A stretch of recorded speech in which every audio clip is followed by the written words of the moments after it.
উম, আসসালামু আলাইকুম।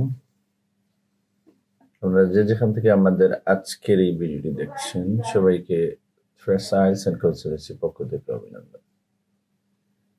উচ্চশিক্ষা, IELTS, visit visa, air ticket সহ নানান সুবিধা নিয়ে ট্রাস্ট আইএলস অ্যান্ড কনসালটেন্সি কাজ করছে। আজকের আলোচনা হচ্ছে রাইটিং ট্যাক্স ওয়ান। রাইটিং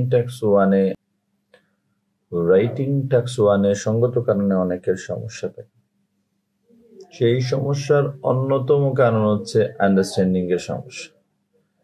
চলেন আমরা একটু ভালো করে কোয়েশ্চেনটি বুঝি, কেন এই রাইটিংটা আমাদের জন্য বুমেরাং হয়ে যায় এবং আমরা রাইটিং ট্যাক্স ওয়ানে দেখেও।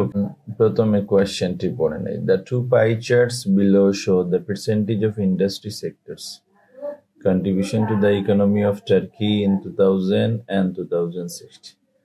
Summarize the information by selecting and reporting the main features and make comparison where relevant. এই অংশটা সবসময় থাকবে, দ্যাট ইজ কোয়েশ্চেন। এবং কোয়েশ্চেনের যেটা দুটি সমস্যা আমি পেয়েছি টাইপ ওয়ানের ক্ষেত্রে, একটি হচ্ছে এক্স্যাক্টলি কি সাবজেক্ট হবে সেটি নিয়ে লিখতে হবে এবং সেইখানে টেন্সের সমস্যা থাকে। আন্ডারস্ট্যান্ডিংটা একটু দেখিয়ে দিলেই আমার কাছে মনে হয়েছে খুব একটা বড় সমস্যা বা খুব একটা বিশাল সমস্যা বলে মনে হয় না। দুটি পাই চার্টের কথা বলা হচ্ছে, যারা পার্সেন্টেজ দেখাচ্ছে industry sectors contribution to the economy, মানে অর্থনীতিতে এই ইন্ডাস্ট্রির দ্বারা কতটুকু অবদান রাখা হচ্ছে। আর দেশ হচ্ছে টার্কি, সময় হচ্ছে 2000 and 2016 আছে। যেহেতু দুটি সময় আছে, সেটি লাইন হোক, পাই হোক, বার হোক, হোয়াট এভার যাই হোক না কেন, এখানে ইনক্রিজ ডিক্রিজ চলে আসবে।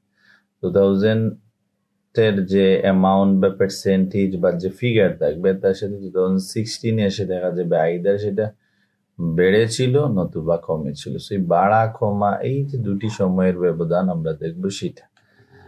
ওই দৃষ্টিকোণ থেকে যদি আমরা বিবেচনা করি, লাইক এগ্রিকালচার 24 থেকে এখানে হয়ে গেছে 14, তার মানে এটা ডিক্রিজ বা কমে যাওয়ার প্যাটার্নে আমরা নিতে পারি। ঠিক তার বিপরীতে আছে কনস্ট্রাকশন, সেটি হচ্ছে 3% থেকে 10%। তো এটা ঠিক বিপরীতে আছে। সো এইভাবে দুটি ক্যাটাগরি আমরা করতে পারি। এটি হচ্ছে ইনক্রিজ যেগুলা হয়েছিল, আর বিপরীতে আছে যেগুলা ডিক্রিজ হয়েছিল। দুইটি হয়তো স্টেবল বা সিমিলার থাকতে পারে, সেটির বর্ণনা আলাদা দেব। খুবই ভালো একটি মডেল আনসার। মানে এখানে 4টি প্যারায় আছে, প্যারাগুলো নিয়েও কাজ করতে পারি। ফার্স্ট প্যারা যেটি হয় সেটি কোয়েশ্চেন থেকে প্যারাফ্রেজ করে ইন্ট্রোডাকশন। সেকেন্ড প্যারা এখানে যেটা হয়েছে এটা হচ্ছে ওভারভিউ বা জেনারেল ট্রেন্ড। এখানে একটু মানে বিশাল সাইজের, এটা অনেক সময় অন্যান্য জায়গায় এত বিশাল বা এত বড় করে লেখার প্রয়োজন হয় না। তারপর দুটি প্যারা আছে, ওয়ান প্যারা ফর যে দিকগুলো ইনক্রিজ হয়েছিল সেটির উপর, অ্যানাদার প্যারা আছে যেটি ডিক্রিজ হয়েছিল সেটির উপর। এই হচ্ছে 4টি প্যারা।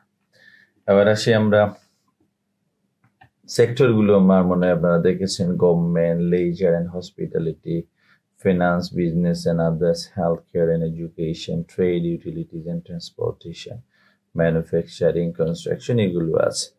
এই মডেল আনসারের মধ্যে আছে ডিসকাশন, ওইখান থেকে করলেও হবে, আবার এইটাতে ভালো করে আলোচনা করলে হবে। তবে চার্টগুলো কালারফুল থাকবে এবং একটু সময় নিয়ে আপনারা দেখবেন। যাদের অনেকের হচ্ছে যা ইচ্ছা তা লিখে ফেলেন বা লেখার সময় খুব চিন্তা করেন, একটু যদি এগুলো আলাদা করতে পারেন, ক্লাসিফাই করেন, দুইটার মধ্যে কি কি সিগনিফিক্যান্ট পয়েন্ট আছে সেগুলো নোট করেন, আমার মনে হয় খুব ভালো লিখতে পারে। ওভারঅল বা জেনারেল ট্রেন্ডে যেটা লেখা হয়েছে, at the beginning of the পিরিয়ডের শুরু, বিগিনিং বলতে হচ্ছে ইন 2000 না লিখে দেন, এটা ফ্রেজ লিখেছে at the beginning of the period. So এইভাবে যদি আমরা ফ্রেজগুলো আয়ত্ত করি তাহলে আমাদের ভোকাবুলারি বা আমাদের যে ভেরিয়েশন লেখার মধ্যে আমার মনে হয় এটাতে খুব সমস্যা হবে না, লম্বা একটা ফ্রেজ। তারপরে সাবজেক্ট হচ্ছে construction contributed the least to the economy of Turkey. তাহলে দেখেন খেয়াল করে এইখানে then construction as a subject, এবং তারপরে বলছে কনস্ট্রাকশন কি হয়েছে, কনস্ট্রাকশন আপনার লিড কন্ট্রিবিউটেডের জায়গায় দেখেন এটা হচ্ছে অ্যাকশন বার। এগুলো নিয়ে আমি কথা প্রায়শ বলি, অ্যাকশন বার, বিভার একটু বলি। জানেন এখানে যদি সে কন্ট্রিবিউশন না লিখে জাস্ট ওয়াজ লিখতো সেম মিনিং হতো। যে কনস্ট্রাকশন ওয়াজ দ্য লিস্ট মানে সবচেয়ে কম to the economy of Turkey, টার্কির ইকোনমিতে কনস্ট্রাকশনের অবদান সবচেয়ে কম ছিল। তো লিস্ট সবচেয়ে কম, সুপারলেটিভ ডিগ্রিগুলো নিয়ে একটু আপনার ডিগ্রি অফ এডজেক্টিভ প্লাস করে প্রয়োজন আছে। আচ্ছা, তো এখন দেখেন এই দুটি ওয়ার্ডের মধ্যে আপনাকে কোন ওয়ার্ডের ভ্যালু বেশি ক্রিয়েট করতে পারে, কন্ট্রিবিউটেড নাকি ওয়াজ, এটা আপনি একটু খেয়াল করবেন। তাহলে ডেফিনেটলি বলবেন যে হ্যাঁ কন্ট্রিবিউটেড। এন্ড বলছে যে এগ্রিকালচার এদিন was the most significant economic sector. তারপরে হচ্ছে এগ্রিকালচার সবচেয়ে সিগনিফিক্যান্ট সেক্টর, মোস্ট সিগনিফিক্যান্ট। আর এখানে বলছে লিস্ট, তাহলে এদিকে আমরা একটু এগ্রিকালচার 24 এটাকে সে প্রায়োরিটি দিয়েছে, আর তার কাছে কনস্ট্রাকশন প্রায়োরিটি লিস্টে because it was the lowest বা লিস্ট ফিগার। এবং দেখা গেছে এই কনস্ট্রাকশন এখানে এসে 10 হয়ে গেছে, সো অনেক, সেটা যদি 7% এই পুরো সময়ের মধ্যে বেড়েছে, সো সেই ক্ষেত্রে সে এটাকে গুরুত্ব দিয়েছে। In comparison, at the end of the period বলতে ওই যে এটার 2016 এর পরিবর্তে healthcare and education became the largest economic segment. The lowest contribution was made by financial, business and other services. তো আমরা at the end কি পেলাম? Health care and education. আসেন হেলথ কেয়ার এবং এডুকেশনটা আমরা একটু ভালো করে দেখি। হেলথ কেয়ার এডুকেশন এখানে বোধ হয় এটাই হচ্ছে হাইয়েস্ট 17%, আর এখানে ছিল এগ্রিকালচার 24%। আছে লোয়েস্ট বিকেম হচ্ছে এটা ওয়াজের সিনোনিম দ্য লার্জেস্ট ইকোনমিক, এখানে ছিল মোস্ট সিগনিফিক্যান্ট, এখানে হচ্ছে লার্জার, দ্য লার্জেস্ট হয়ে গেছে, এখানে লিস্ট হয়ে গেছে, সবগুলো সুপারলেটিভ। আমরা পেলাম সেগমেন্ট মানে হচ্ছে আইটেমস বা সেক্টর, যেটা বললেন সেগমেন্ট আমাদের হচ্ছে ওভারঅল বা জেনারেল ট্রেন। এন্ড হচ্ছে construction sector account for 3% of turkey economy in 2000। এখানে accounted for is A verb, এটা ভার্বের পাস্ট ফর্ম। দেখেন শুধু ইনক্রিজ ডিক্রিজ ছাড়াও কিন্তু চমৎকার ভাবে লেখা যায়, সেটা আমরা একটু খেয়াল করবো। এটা দিয়ে হাইয়েস্ট মার্কস এসেছিল। An experience more than threefold increase to 1/10 in 2016 experience করেছিল।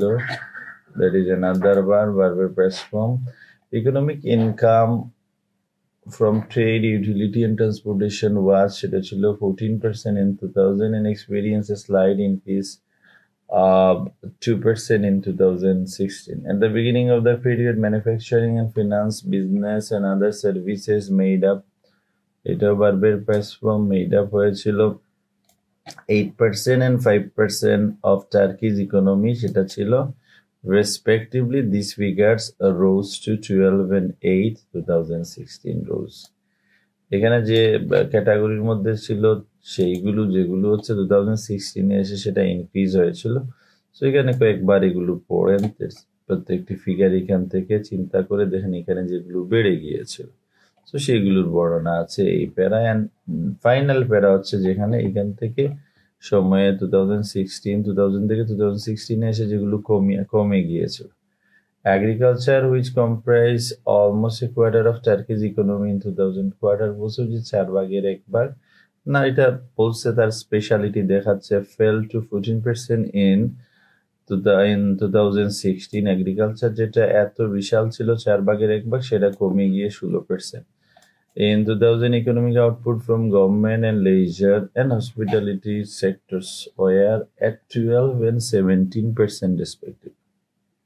তো বলা হচ্ছে 2000 economic output government, leisure and hospitality sector ছিল 12 এবং 17, and both decreases by 3% বেড়ে after 16 years period। তাহলে ওখানে 12 থেকে বোধহয় 9 হয়ে গিয়েছিল। আমি একটু দেখি, আমার মনে দেখলেই আপনি বুঝতে পারবেন। ওকে, সেটা হচ্ছে 9, এখানে দেন গভর্নমেন্ট হচ্ছে 12 থেকে 9, আর আরেকটি হচ্ছে ইটস অ্যাবাউট লেজার হসপিটালিটি হচ্ছে এখানেও দেখেন 17 থেকে 14। তার মানে দুটিতেই আমরা দেখতে পেলাম যে 3% কমে গিয়েছিল। Alright, in contrast, contribution from healthcare and education sector remained constantly in both years at 17%. আমরা পেলাম হেলথ কেয়ার এন্ড এডুকেশন, আমরা একটু দেখি হেলথ কেয়ার এডুকেশন 17, এটার মধ্যে কোনো পরিবর্তন আসেনি। এই হচ্ছে আমাদের চার্ট। সো আমাদের মানে যাদের 6 পয়েন্টের উপরে আসে না, তাদের প্রবলেম হচ্ছে তাদের ভার্বের সমস্যা না, তাদের ভেরিয়েশনের সমস্যা আছে। কারণ আমরা এখানে একটু সাবজেক্ট গুলো দেখি, then contribution from health care and education sector, একটু সাবজেক্ট গুলোর মধ্যে একটু ভেরিয়েশনটা দেখানোর চেষ্টা করছি। এখানে দেখেন economic output from government and leisure and hospitality sector. এখানে দেখেন এক একটা, এখানে কন্ট্রিবিউশন, এখানে ইকোনমিক কন্ট্রিবিউশন ফ্রম আছে। এখানে আমরা দেখি এগ্রিকালচার, এটা একটু চেঞ্জ করছে, আচ্ছা কনস্ট্রাকশন সেক্টর, এখানে ডিরেক্ট সাবজেক্ট কনস্ট্রাকশন সেক্টর। এখানে দেখেন economic income from trade, utilities and transportation. এত ভেরিয়েশনটা নিয়ে আসে, ভেরি টাফ সাবজেক্টের মধ্যে। Alright, so manufacturing, finance, business and other services, direct বলছে। আচ্ছা, এই যে দেন দিস ফিগার, এই ফিগার গুলো আগের লাইনে বলছে, এখানে ফিগার গুলো বলছে। এই যে সাবজেক্টের মধ্যে এত ভেরিয়েশনটা নিয়ে আসলো, সেইগুলো আমাদের যারা সর্বোচ্চ স্কোর পেতে চান, যারা ইনিশিয়ালি মোটামুটি স্কোর হলে চলবে, তাদের জন্য হচ্ছে স্ট্রাকচার বা পাই চার্টটি ভালো করে দেখলেন, দেখার পর হচ্ছে জাস্ট ভার্বের ফর্ম গুলো নিয়ে, যেহেতু রিলেট বোথ আর হচ্ছে based on past simple tense, তাহলে জাস্ট স্ট্রাকচারটি ভালো হবে, প্রেজেন্ট টেন্সে হতে হবে। আজকে এই পর্যন্ত, সবাই ভালো থাকবে।